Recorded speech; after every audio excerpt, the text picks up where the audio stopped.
अभी जैसे ही मैं ओशिया के अंदर घुसा खिंवसर से, तो मैंने बच्चों को कहा, जयपुर से आए हैं सर, मैंने कहा भाई देख लो आप खिंवसर को देखो और ओशिया को देखो।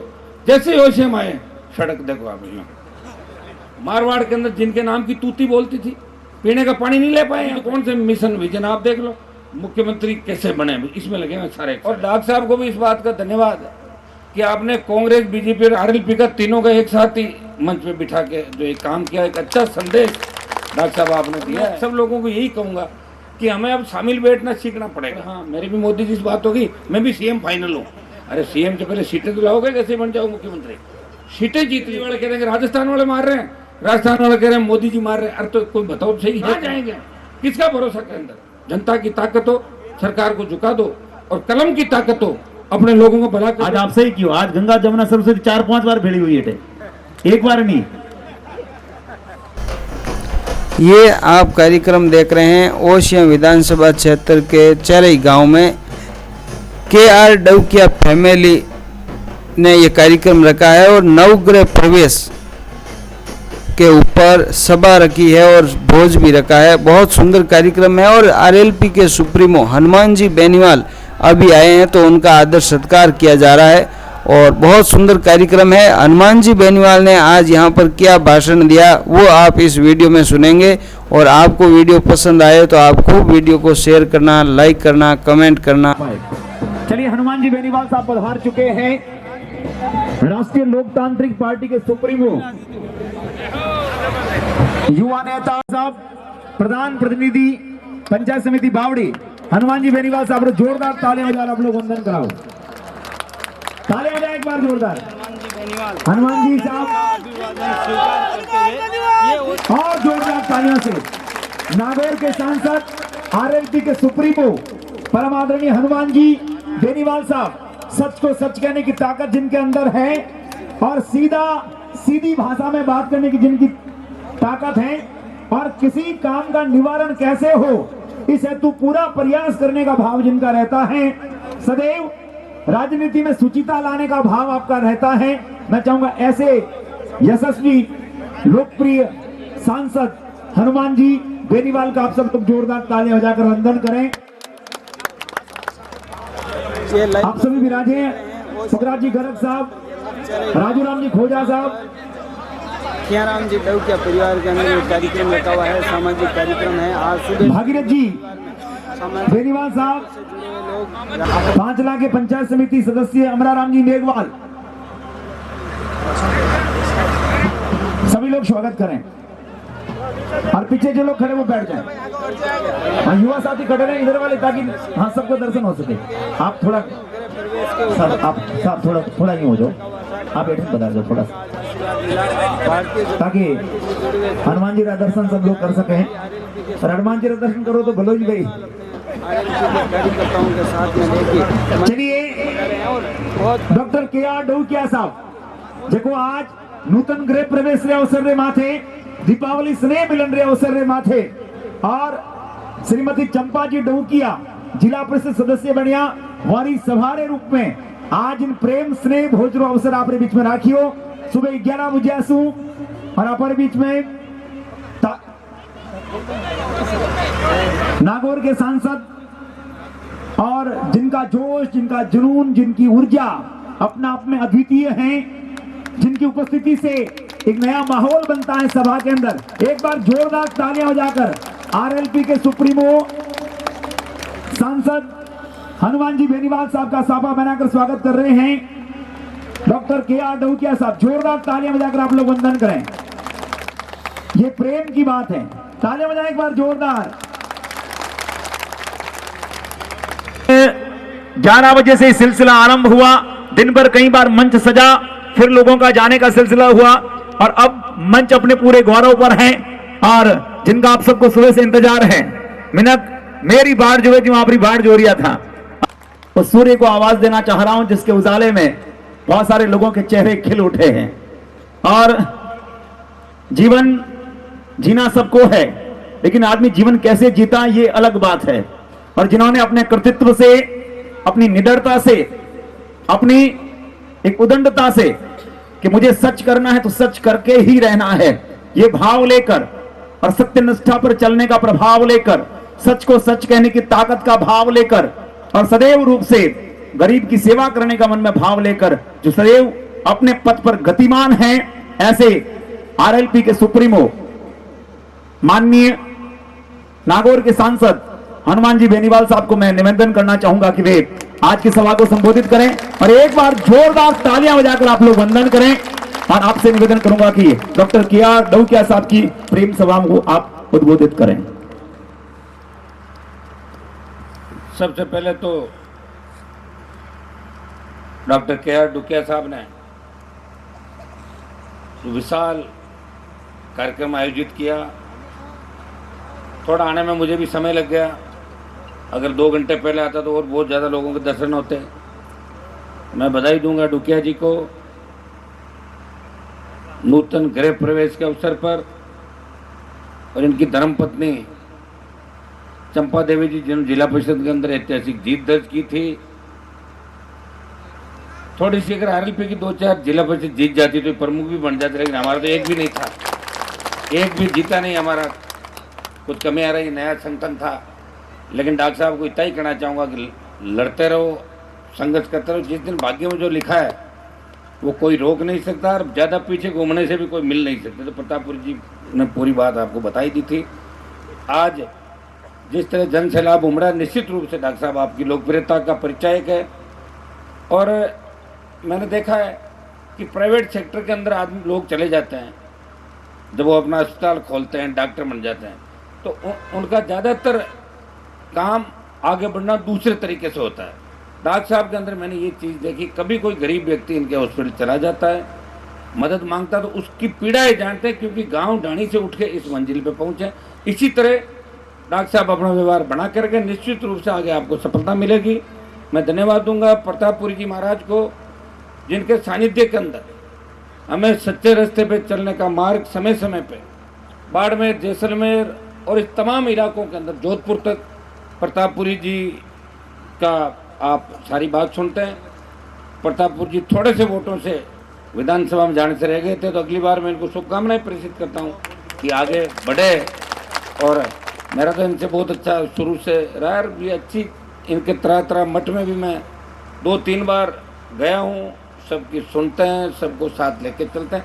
और इनके साथ साथ जो हमारे भोपालगढ़ के MLA साहब पुखराज जी, घर घर यहाँ की पूरी टीम, हमारे सारे प्रधानगण, बावड़ी, तिमरी, हमारे भोमाराम जी पूर्व प्रधान साहब, भागीरथ जी बेनीवाल प्रधान जी, भाई रामनारायण जी, जितने हमारे छात्र नेता आए हैं, जोधपुर विद्यालय के पूर्व अध्यक्ष, जितने भी हमारी टीम है, सब जयपुर से हमारे रणदीप चौधरी जो अध्यक्ष है, युवा इकाई राजस्थान के डॉक्टर साहब, भाई प्रेम, और सारी टीम जो यहाँ बैठी है, जोधपुर जिले के जो नौजवान हैं, सबको धन्यवाद दूंगा कि इस कार्यक्रम के अंदर सब उपस्थित हुए। और डॉक्टर साहब को भी इस बात का धन्यवाद है कि आपने कांग्रेस, बीजेपी और आरएलपी का तीनों का एक साथ ही मंच पे बिठा के जो एक काम किया, एक अच्छा संदेश डॉक्टर साहब आपने दिया है। और हमारा कांग्रेस, बीजेपी और आरएलपी का तीनों का ही गठबंधन करा दिया मंच में एक तरीके से। हाँ, तो सामाजिक कार्यक्रम यही होना चाहिए। और मैं सब लोगों को यही कहूँगा कि हमें अब शामिल बैठना सीखना पड़ेगा। अपना ठीक है भाई, चुनाव कोई लड़ रहा है, कोई टिकट लेके आए तो लड़ता रहे अपना, और चुनाव के बाद सब एक जगह बैठ जाओ सारे, तब समझ किसानों की बढ़ेगी। किसानों के अंदर हमारे साथ तकलीफ क्या है। आज भी राजस्थान जैसे लो आउट के अंदर जो घटना घटी, अपने ही समाज के, विष्णु समाज के उस व्यक्ति ने 4 लोगों की हत्या कर दी और खुद मर गया। किस तरह की विडंबना देखिए आप। ये इससे क्या कि दिल दहलाने वाली घटना। आज तो मूड इतना उगता, जैसे ही अखबार पढ़ा, हमारे सबके घर परिवार है, सब लोग एक ही संस्कृति के लोग हैं, लेकिन ऐसी घटनाएं जब समाज के अंदर होती है तो निश्चित रूप से पूरे समाज को पीड़ा होती है, पूरे प्रदेश को पीड़ा होती है, पूरे देश को पीड़ा होती है। ऐसी घटनाओं की पुनरावृत्ति नहीं है। इसलिए आसपास के लोगों से भी हम अपील करते हैं कि जहाँ भी जरा सा भी कोई दिखे ना, तो सूचना आसपास रहने चाहिए। आखिर इतना क्या बड़ा कारण बन गया कि कोई व्यक्ति अपने बच्चों को, माता पिता की इस तरह निर्मम हत्या कर सकता। और मुझे तो लगता है, हो सकता है कि इसके अंदर और भी कोई बात हो। इस मामले की सही जांच की भी आवश्यकता हो सकता है, कोई थर्ड पर्सन कोई बात कर जाए। इसकी भी मैं सरकार से मांग करूंगा, इस पूरे प्रकरण की जांच होनी चाहिए। आखिर ये क्या है पूरा मामला। तो ये दुर्भाग्य है। एक मैं हमेशा स्पीच के अंदर एक बात कहता हूँ कि हमें लड़ना छोड़ना पड़ेगा। किसान जब आपस में लड़ना छोड़ देगा तो किसान सत्ता के शिखर पर बैठ जाएगा। आज भी अखबार का पन्ना उलटते हो तो निश्चित रूप से राजस्थान में अगर एक दूसरे को कोई जाति मारती, कोई गोली मारती, कोई तलवार मारती है, तो हमारी जाति सबसे ज्यादा एक दूसरे को कत्ल करती है राजस्थान में। ये नहीं होनी चाहिए, बंद कर दो। प्रतिस्पर्धा का युग है, आगे बढ़ो। कोई व्यक्ति अगर 1 लाख कमा रहा तो 2 लाख कमाने की कोशिश करो, उसके 1 लाख खत्म करने की कोशिश क्यों कर रहे हो आप लोग? ये भावना हर व्यक्ति की होनी चाहिए। किसान के बच्चों को ये सोचना चाहिए हम भोले हैं, लोग हमारा दुरुपयोग करते हैं। दूसरे समाजों से हमें सीखना चाहिए। जो बात जरूर करते हैं कि हमें गुस्सा आ रहा है, संघर्ष होंगे, लेकिन मरता कोई भी नहीं। मरे हैं क्या? देखो आप, मरने वाले हमारे सारे लोग, जाट आपस में मरता है, गुजर मरता है, मीणा मरता है, यादव मरता है। ये हमें हमारी सोच बदलनी होगी। आप आज़ादी का 75वें वर्षगांठ तो मना रहे हो, महोत्सव देश है, लेकिन जब सोच ही नहीं बदलेगी तो इसका फायदा क्या रहा देश को आज़ाद होने का? बताइए।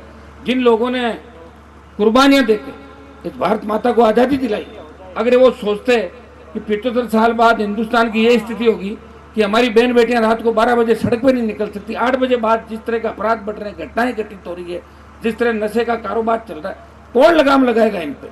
ऐसी सरकारें चाहिए जो मजबूत हो। और देखो, ईमानदारी चलती है ऊपर से नीचे की ओर, नीचे से ऊपर नहीं होगा। अगर पटवारी ग्राम सेवक ईमानदार हो जाएगा और मंत्री और मुख्यमंत्री ईमानदार नहीं होंगे, फिर शासन कैसे चलेगा? मुख्यमंत्री ईमानदार होना चाहिए। और मुख्यमंत्री ईमानदार जब होते हैं जब मुख्यमंत्री के पास अथाक सीटें हों। अभी तो स्टेट के अंदर आप देखिए क्या हालात है। कांग्रेस से लड़ रही है और महाराज वाली पार्टी 12 दूनों के साथ वो अलग बीजेपी के अंदर अलग लड़ रहे हैं। सारे मुख्यमंत्री बने हुए हैं, सब हर व्यक्ति को पूछ लो आप भी दौड़ में हो, बोले हाँ मेरी भी मोदी जी से बात होगी, मैं भी सीएम फाइनल हूँ। अरे सीएम से पहले सीटें तो लाओगे, कैसे बन जाओ मुख्यमंत्री? सीटें जीतनी पड़ेगी और सीटें जीतने के लिए संघर्ष करना पड़ेगा। मैंने देखा प्रधानमंत्री मुख्यमंत्रियों को, मैं एक जमीन से उठा हुआ आदमी हूँ। राजस्थान में पार्टी बनाई, सबको साथ लेके चला, चुनौतियां स्वीकार की और जिसके खिलाफ मोर्चा खोला उसे धराशायी किया राजस्थान के अंदर। और जब देश में गया मुझे लगा कि किसान मेरी ओर देख रहा देश का कि हनुमान जी आप अगर हमारा साथ नहीं दोगे तो कौन देगा? छोड़ो सत्ता। भाइयों, सत्ता छोड़ना सबसे टेढ़ा काम होता है कि सत्ता परोसी थाली कोई ठोकर मार दे। हनुमान बेनीवाल ने दिल्ली की सत्ता छोड़ी और देश के किसानों के सम्मान के अंदर सत्ता छोड़ के सड़क पर बैठने वाला अगर कोई सांसद था तो नागौर का सांसद था, जिसने आपका मान और सम्मान बढ़ाया। अब दोबारा आ गया अग्निपथ। सेना को ठेके पे देना कैसे चलेगा बताओ मुझे? हमारी अगर रेजिमेंट ही खत्म हो जाएगी, हमारी सेना ही ठेके पे चली जाएगी तो मामला ठीक नहीं है। मैं प्रतापपुर जी को भी कहूँगा, आप गृह मंत्री जी और प्रधानमंत्री जी मिलते रहते हैं तो जाके बात पहुँचाएं कि सेना के अंदर 4 साल के लिए अगर कोई जाएगा तो न तो भूतपूर्व सैनिक कहलाएगा और अगर शहीद भी हो जाएगा तो उसे शहीद का दर्जा नहीं मिलेगा। हमारे लोग सेना में इसलिए जाते हैं कि आज तक सीमाएं हमारी वजह से सुरक्षित है, उनके अंदर जज्बा है सेना के अंदर। ऐसा नहीं कि नौकरी के लिए सेना के अंदर जाते हैं लोग, देश भाव देशभक्ति की प्रेरणा से सेना के अंदर जाते हैं। इसलिए इस मामले में भी मेरे विचार हैं, बीजेपी के विचार अलग हैं, कांग्रेस अलग विचारों में चल रही है। राष्ट्रीय लोकतांत्रिक पार्टी चूंकि जवान और किसान की पार्टी है, इसलिए मैं अग्निपथ योजना का विरोध कर रहा था। चूरू की रैली का मैंने ऐलान करने वाला तो बीच में उपचुनाव आ गया, अब रैली 10-15 दिन आगे पीछे होगी। चूरू के बाद दर्जन भर रैलियां चलेंगे, दिल्ली की ओर कूच करेंगे, प्रयास आखिरी दम तक करेंगे। जिस तरह किसान आंदोलन के अंदर आपने देखा होगा सरकार झुकी, उसी तरह सेना की भर्तियां भी पूर्व की भांति कराएंगे, इस इलाके का विकास हो। अभी जैसे ही मैं होशियार के अंदर घुसा खींवसर से तो मैंने बच्चों को कहा, जयपुर से आए हैं सर, मैंने कहा देख लो आप खींवसर को देखो और होशिया को देखो। जैसे ही होशिया में आए सड़क देखो आप, है कि नहीं? तो खाली बातों से काम थोड़ी चलता है, भाषण दे दिया जोर से बोल, उससे क्या होता है? अरे काम भी कराना पड़ेगा और सत्ता में लेके भी काम नहीं कराओ, छोड़ दो सत्ता, आ जाओ सड़क पे, मेरे साथ आ जाओ, मैं करवा दूंगा सारे काम, आओ मेरे साथ। तो भाई ये हालात है, इसके लिए कौन जिम्मेदार है? 60 साल जिन्होंने राज किया यहाँ पे, मारवाड़ के अंदर जिनके नाम की तूती बोलती थी, पीने का पानी नहीं ले पाए, यहाँ पे सिंचाई का पानी ले आते, आज हमारे लोग कहाँ से कहाँ चले जाते। हमारे बच्चे भी इंग्लैंड, अमेरिका, जर्मनी के अंदर पढ़ते। दुर्भाग्य इस बात का है, न तो शिक्षा की अलग जगह, न यहाँ सिंचाई का पानी लाए, न कोई रोजगार दिलवाया, सिवाय थोते भाषणों के और थोती बातों से समय निकालते गए और करते करते हमें बहुत पीछे छोड़ दिया। अब एक ही चीज का ध्यान रखना है, जो नेता आपके लिए आधी रात को तैयार हो, जो नेता आपके लिए सत्ता से टकरा जाए, जो आपके लिए अपना सब कुछ छोड़ के आपके बीच आए, ऐसे नेताओं की मदद आपको करनी है। मैं ये नहीं कहता कि मेरा कोई कैंडिडेट आज उतर गया, मैं ये कह रहा हूं कि ऐसे नेताओं का आपको साथ देना चाहिए जो सुख दुख के अंदर आपके बीच खड़े रहे, जो राजस्थान के अंदर जिनका कोई विजन हो, कोई मिशन लेके चल रहे हो। अभी तो कौन से मिशन विजन आप देख लो, मुख्यमंत्री कैसे बने इसमें लगे हैं सारे एक सारे। अभी वाले रह जाए, दूसरे वाला कह रहा मैं बन जाऊं, उड़ जाऊं। बीजेपी वाले कह रहे 12 में बने हुए, 13 वो पहले घूम ही रही है, 12-13 लोग हो गए। सबको चिंता किसी की नहीं। कोरोना में देखा कैसे हुआ, लंपी के अंदर देखो महाराज साहब किस तरह गौ माता की हमारे नारायण जी एक बहुत प्रयास करें, हम सब करते हैं। मैं तो लोकसभा के अंदर ये भी मामला उठाया था कि गाय को राष्ट्रमाता का दर्जा दिया जाए, लंपी का मामला उठाया, यहाँ भी उठाया। लेकिन लंपी के अंदर कितनी गाय खत्म हो गई आप ये बताइए मुझे, लाखों गाय, कौन जिम्मेदारी लेगा उसकी? दिल्ली वाले कह रहे हैं राजस्थान वाले मार रहे हैं, राजस्थान वाले कह रहे हैं मोदी जी मार रहे हैं। अरे तो कोई बताओ सही है कौन? हम उसको ढूंढ रहे हैं, कौन क्या कर रहा है भाई? कोरोना में 50 लाख मौतें, लंपी से गाय चली गई, रोजगार नहीं, अपराध बढ़ रहे हैं, कहाँ जाएंगे? किसका भरोसा करेंगे? स्वागत सत्कार तो आप लोग हमारा करोगे, ये सही है, जहाँ भी जाएंगे छापे बंदवाओगे, सोल उठवाओगे, लेकिन किसी न किसी को जिम्मेदारी लेनी होगी कि हमें काम करना है। और एक व्यक्ति से कुछ भी नहीं होता, एक व्यक्ति बढ़ेगा उसके साथ कारवां बढ़ेगा। लोकतंत्र के अंदर जनता की ताकत हो, सरकार को झुका दो, और कलम की ताकत हो, अपने लोगों को भला कर दो। सरकारों को झुका ही रहे, रोज झुका रहे हैं, आप देख रहे हो। लेकिन राजस्थान बहुत बड़ा है, लेकिन कलम की ताकत जब तक किसानों के हाथ में नहीं आएगी तब तक राजस्थान के किसान का जो सपना है वो अधूरा रहेगा। पढ़ लेना है कि हमें मजबूत लोगों को साथ देना है और किसानों की सरकार बनानी है। डुकिया जी को, पूरे परिवार को बहुत बहुत बधाई, आप आगे बढ़े। और मंचासीन हमारे नौजवान नेता बैठे हैं, जोधपुर जिले की सारी टीम, राजू से लेकर इधर तक, उनको भी आह्वान करूंगा सब लोग मिलजुल के रहें। एक विजन, एक मिशन आपका होना चाहिए कि हमें उस टारगेट को प्राप्त करना है। जैसे मैं भी 3 में मंत्री बन जाता, मेरा क्या झगड़ा था? मंत्री बन के कभी 20 साल मंत्री रह जाता, कभी इधर कूद गए इससे बन जाता, कभी इससे दिल्ली से बन के आ जाता। लेकिन मेरा मकसद नहीं मंत्री बनना, मैं चाहता हूँ कि राजस्थान की सत्ता के शिखर पे किसानों का कब्जा हो, कि मूंग की खरीद के लिए आपको वेट नहीं करना पड़े मंडी के अंदर। फसल खराब हो जाए आपको सड़क पर आके ये नहीं कहना पड़े कि मेरी फसल खराब हो गई, बीमा कंपनी क्लेम नहीं दे रही है। आपको ये नहीं कहना पड़े कि बिजली का बिल ज्यादा आ गया, कोई VCR भर गया। भाइयों, प्रयास कर सकते हैं, आप सब मिलकर करोगे तो निश्चित नहीं, जब राजस्थान की सत्ता के शिखर पे किसानों का कब्जा होगा।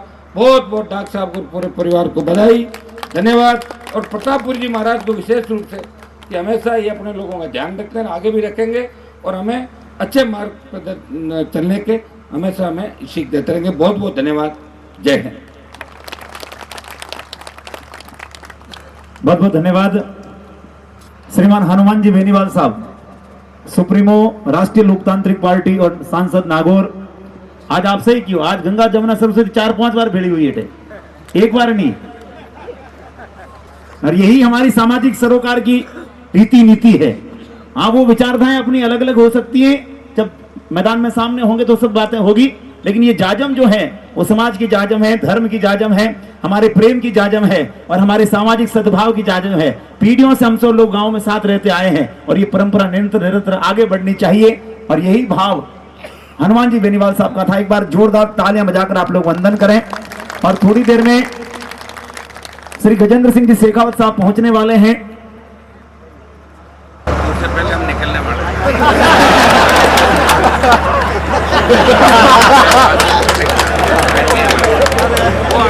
जाने वाले, तैयारी करने वाले। हाँ साहब, भोजन से भी करके बुला रहे हैं।